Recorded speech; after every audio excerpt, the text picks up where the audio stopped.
This is The Weekly on ClickOrlando.com with Justin Warmoth. Good morning, I'm Justin Warmoth. Former Seminole County tax collector Joel Greenberg pleaded guilty in federal court last week to 6 charges, including sex trafficking of a minor. The guilty plea is expected to be the first in a long line of dominoes that could be falling in other cases. This morning, News 6 investigator Mike DeForest is joining us. He's been covering the Greenberg case. Mike, great to see you. Thanks for joining us. Morning. Morning to you. All right, so I think a lot of people have seen the headlines on this, but I want to kind of take it back a few steps here.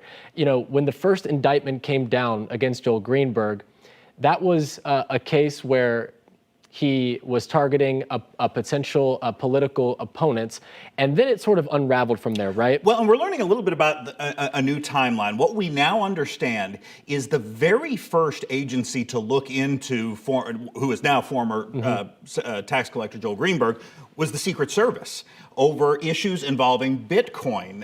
As you may recall, while he's running the tax collector's office, he creates this private business basically in Bitcoin mining. And that's sort of what led to some of the federal charges later on. But from what we understand, it was actually the Secret Service started snooping around this issue involving Bitcoin and the tax collector's office. That was very hush-hush. Nobody knew about it. And then what you were bringing up was where this all kind of blew up in the public sphere is when Joel Greenberg, and I can say he now admits this. He admits this. This isn't allegedly. This is now admits in his plea deal that he smeared a political rival. It was a fellow Republican was going to run against him in the primary, Brian Butte. And I think it was within a week of Brian Butte announcing his candidacy to run against Joel Greenberg in the Republican primary. Brian Butte, who happens to be a private school teacher, the school receives a typed letter, in essence, accusing Butte of being a pedophile.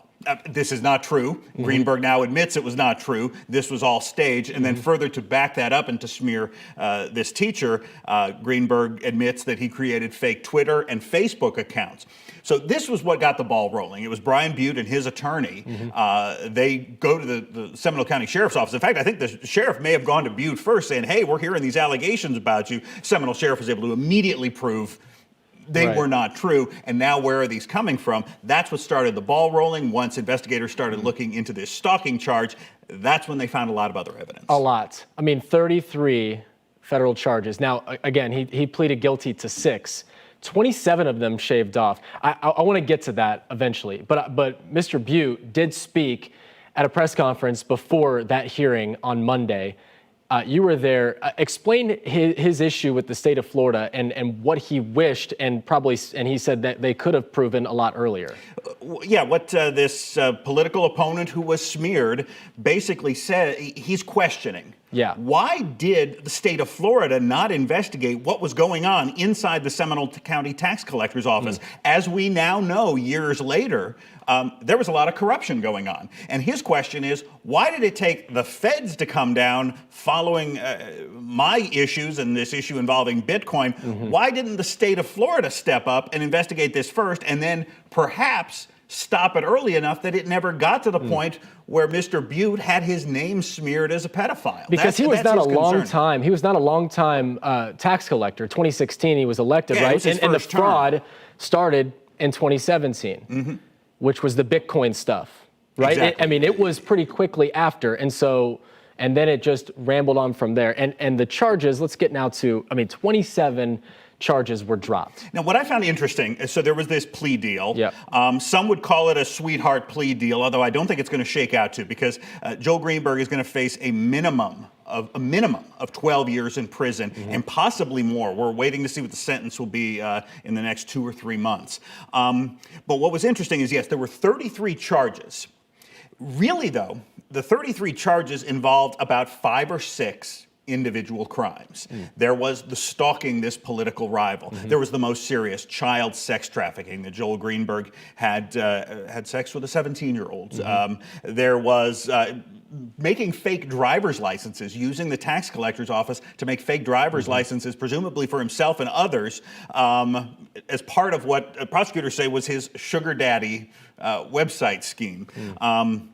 There's a lot, so forgive me here. I'm keeping up with fraud, it. ripping off local taxpayers. That was the crypto. Well, fraud and then federal, because of this issue involving the cryptocurrency working out of the tax collector's office, that led to some wire fraud charges. And then finally, it started right about the time that Joel Greenberg was arrested for the initial stalking charge.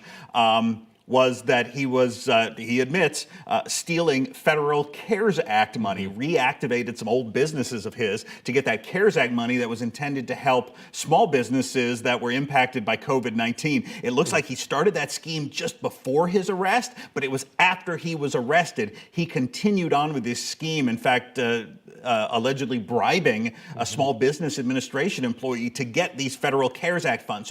So many different topics. And when it came to this plea deal, it looks like he is at least facing a charge for every one of those major crimes. Now, prosecutors, what they originally charged him with, about 3 or 4 different counts related to each crime. They scaled that back a little bit, but nonetheless, he's going to prison. In return, though, substantial help to the Justice Department will be required. Well, yes, and a big thing one thing that we've kind of glossed over here is part of his plea deal is he has to pay restitution. I meant to bring out the exact dollar amount. I want to say it was about $600,000 or more, several $100,000. Presumably some of that's going to be going back into the Seminole County tax collector coffers. There's some other victims involved. But then the big exchange for this too is his cooperation in other investigations. No one has been named. No one, we have to be very clear, no one has been named in these other investigations, not in any court papers, not in open court. Now, there have been multiple national news organizations who have reported, citing anonymous sources, that one of the people who's being investigated is Panhandle Congressman Matt Gaetz. Gaetz is a longtime associate of Joel Greenberg. They've been photographed together. They hung out together, so it's no secret that they had a relationship. What we do know in writing is part of Joel Greenberg's plea deal, and again, the most serious charge that I feel like we're glossing over here is this child sex trafficking. He admits that he met this woman. She claimed she was overage on this sugar daddy website. Though. Doesn't matter under the law. Nonetheless, he later learned that she was underage. And where was I going with this? In his plea agreement, he acknowledges that not only did I have a relationship with her, so did other men that I introduced her to, and indicated that he was present when those relationships occurred. So the question is, who are those other men? Nobody's speaking on the record right now about it. Concealing payments when it comes to, because this was also taxpayer money as well, to pay this girl. Correct. And concealing payments as like, for instance, school payments or something like that. I mean, you'd be okay with that if you if you looked into it, but it was not going to schools and things like that in the county. And that's one of these, some would say, legal gray areas when it comes to these sugar daddy websites. It is not blatant prostitution where you're picking up a woman on the street, here's some money. In this case, it is teens and young women who are offering their companionship in exchange for help with tuition and school. And you can see where there may be some muddy lines, and if anybody were to ever go to trial on this, I'm sure that is something that a defense attorney would try to exploit, is exactly what constitutes an inappropriate relationship versus a consensual one when it comes to that. But that's where these women that Joel Greenberg admits he met. Yeah, we're going to talk more about this. We have to take a short break. Mike's going to join us right after this. Stay with us. This is The Weekly on ClickOrlando.com with Justin Warmoth. Welcome back this morning. I'm joined by News 6 investigator Mike DeForest as we dive deeper into the case against former Seminole County tax collector Joel Greenberg. And Mike, I think a big question that still needs to be answered is, will a jury, when this eventually does go to trial for someone else, believe Joel Greenberg's testimony given his track record? And let's start right there. If this goes to trial with everybody else, we know that he's cooperating with investigators. It may not lead to any other arrests, convictions, anything like that. But if Joel Greenberg does happen to become a witness against someone else, you're absolutely right. There are going to be questions about his credibility. In fact, we brought up Congressman Matt Gaetz, who is not charged with any crimes, never been linked officially in court records to this. Nonetheless, his spokesperson has repeatedly pointed out that Joel Greenberg is a liar who admitted to framing someone else as a pedophile. and admitted later that was a lie. So yes, Joel Greenberg's credibility absolutely in the toilet. And so that has many people on the outside speculating, why would prosecutors give him a plea deal? What can he bring to the table? Well, one thing we do know is, based on Joel Greenberg's own written plea agreement, is that he brought receipts. He has credit card receipts, including credit cards belonging to Seminole County Tax Collector's Office, but receipts, Venmo, electronic transactions. So there's a paper trail. There's a paper trail, particularly when it comes to these women that he allegedly solicited for sex under these sugar daddy websites. Also, kind of reading between the lines of the plea agreement, it's clear that prosecutors do have other witnesses. We can't say for sure. For example, in the plea agreement, it lays out that Joel Greenberg met this then 17-year-old, and their first place they met was on his boat. However, during that occasion, they did not have an intimate relationship. Prosecutors might take Joel Greenberg's word worth it. It really, really suggests, without confirming it, though, that then 17-year-old has been in talks with prosecutors. And so when you have these outside witnesses who Joel Greenberg can possibly lead the breadcrumbs to, then if there were to be a criminal case further down the road for someone else, it potentially gets stronger. How do prosecutors clean up what he has done and admitted to? I mean, that's something that I think is so difficult to do, and to be able to clean up his prior, all of the stuff that he's done and admitted to, and then have a jury say, yeah, I believe that guy. I mean, that's such a difficult thing to do. But I mean, yeah, the receipts and things like that, I would imagine would certainly assist. And that's what again, this is all speculation, that if someone else were to get in trouble over something Joel Greenberg has pointed prosecutors to, they're going to probably rely minimally on what comes out of his mouth, and more majorly on what he brings to the table in terms of proof. So we have heard from his attorney twice, Fritz Scheller, and the first time he said, you can probably finish the quote about, the question. He's getting a lot of questions. He can't speak to a lot of things, but he did reference a few people one person in particular by name. And it was because of reporters' questions. Of course, the national press has been reporting on the possible connection with Congressman Matt Gaetz, and the fact that unnamed sources are telling national publications that Gaetz is the focus of this investigation. So, of course, people are asking Greenberg's attorney about the congressman, and it was, about a month and a half ago when they announced the potential of this plea deal. Attorney Fritz Scheller says that if he were Matt Gaetz, he would not be comfortable right now. Zip ahead another month or so to when this plea deal was finally locked into place this past week, and the attorney admits, I had an agenda. Now, he never would elaborate what that agenda was, but we can only imagine that his agenda, this attorney's loyalty, is to his client, Joel Greenberg. And at that point, the most important job was getting the best possible deal for his client.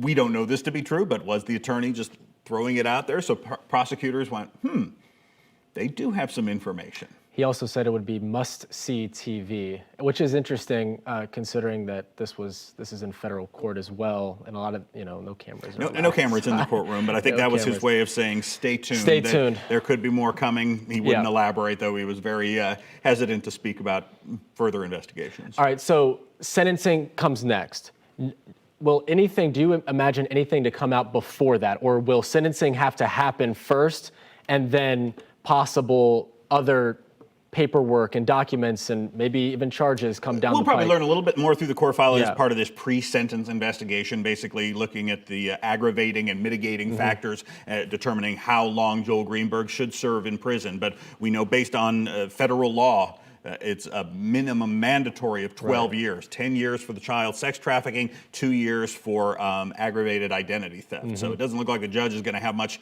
leeway to pull that back. Could he get more? We'll see. The one question is, now that he has offered to cooperate with prosecutors, when does that happen? It's possible it has already happened. In fact, I'm sure he probably had to at least give a hint to prosecutors of what he knew if he didn't divulge everything already. That could be ongoing now. And in fact, his sentence could possibly hinge on just how much cooperation or lack of cooperation he ultimately gives the state. If sentencing day comes along, prosecutors say, dude, he was not a bit helpful to us, then they're going to go after him harder. But if the prosecutors are able to plead to the judge, hey, he has been a tremendous help of our other cases, give the man a break. So a lot could happen in these next 2-3 months. 12 years is the minimum, right? It appears so. It appears so. I mean, he was facing basically his whole life in prison. And that was his benefit for taking this plea deal, is if he had gotten convicted by a jury of all 33 counts, or even a portion of them, Greenberg, I want to say he's in his mid to late 30s now. I mean, it could have been potentially a life sentence for him, depending on what charges he was convicted of, if he was convicted. But this at least gives him a little idea of when he might be getting out someday. So this plea deal is very lengthy. I mean, 80 pages.